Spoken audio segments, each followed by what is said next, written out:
We got the second episode of the season, and like the first one, this episode was great as well. I loved it. Hal and John are at a parking lot of a hotel they're staying at, and this happens after Hal throws water on John to wake him up, which I think was unnecessary and sort of obnoxious. So these two are talking, and it's just two people talking, and yet it's such a brilliantly scripted talk. They talk, they fight, they soften up, and then they fight again. And then Hal leaves with a quip, and this is really good writing. I don't know why a talking scene would get me so excited, but it did. And then we get the pocket dimension. Hal's lantern is stored in a pocket dimension, and I like the idea of pocket dimensions. I love pocket dimensions. I wrote a story once which also had a pocket dimension where the hero stores his stuff inside a little pocket dimension. It was a terribly written story, but still, James Gunn seems to like pocket dimensions. We had it in Peacemaker, then we had it in Superman, and now we have it here. I won't be surprised if pocket dimensions turn up in other DC films.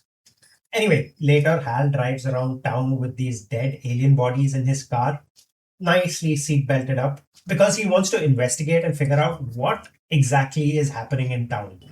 And that scene with him driving around town with dead bodies and the sheriff coming and catching him, that was a hilarious scene. And I think that's where the humor of the show comes from, in little unexpected pockets where you don't necessarily expect there to be humor. I thought the whole gag was funny.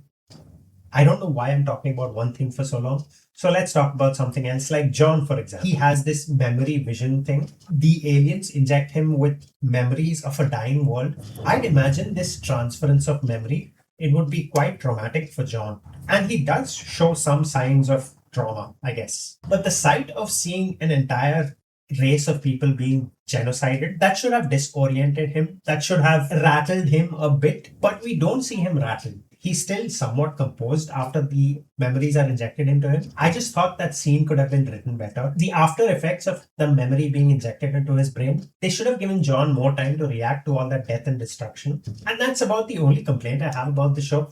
It's not even a complaint, really. When I was watching the show, it just slipped into the back of my mind and I never thought about it again until I was sitting down and making this video. Sheriff Kerry Kane is from Gotham. She knows Barbara Gordon.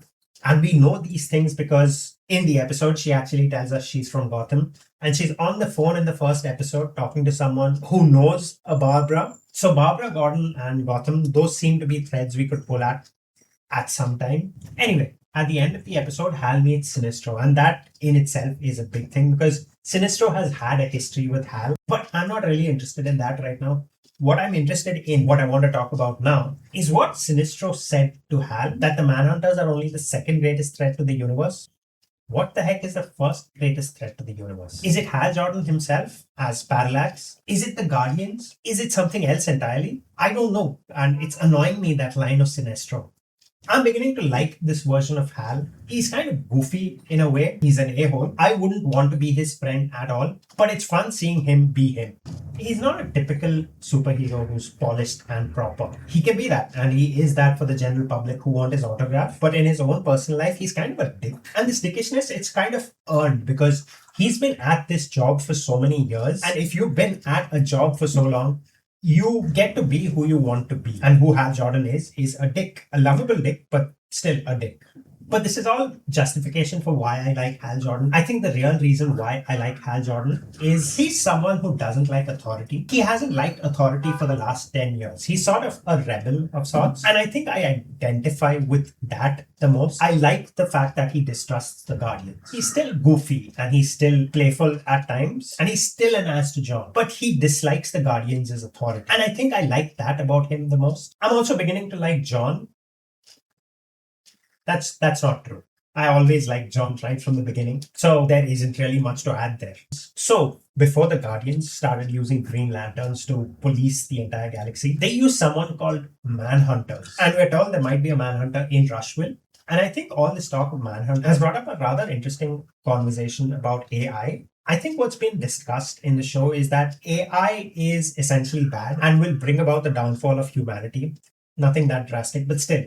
That's what's happening in Hollywood, I think. A lot of big names in Hollywood are supporting AI. And I get the feeling that at this point, this plot, it's supposed to counter that narrative. It's supposed to be a voice that stands up against AI and tells people that AI is wrong. I could be wrong. I could be completely wrong. I don't know. But that's what I got from the Manhunters plotline. One of the theories I saw online, and this is a wild theory, the people looking for the Manhunter, and I still don't know who these people are. I still don't know what kind of aliens they are. But the theory is that these are white Martians. They're here to kill the Manhunter, not just the Manhunter, but the Martian Manhunter. That could be wild. That could be a killer twist. Look, the clues are all there. The aliens shapeshift. The Martians cannot. The names are also uncannily similar. Martian Manhunter versus Manhunter. And they've changed enough of DC lore for this TV show for them to actually accommodate this theory. I know it's just a theory that's floating around on the internet, but it would be cool if this actually does turn out to be the Martian Manhunter. Anyway, that's all I've got for episode 2 of The Lanterns. I'm really beginning to like the show. I'm really getting into the groove of things. I'm having a lot of fun. I'll be back next week to talk about episode 3 of the show. Until then, bye bye.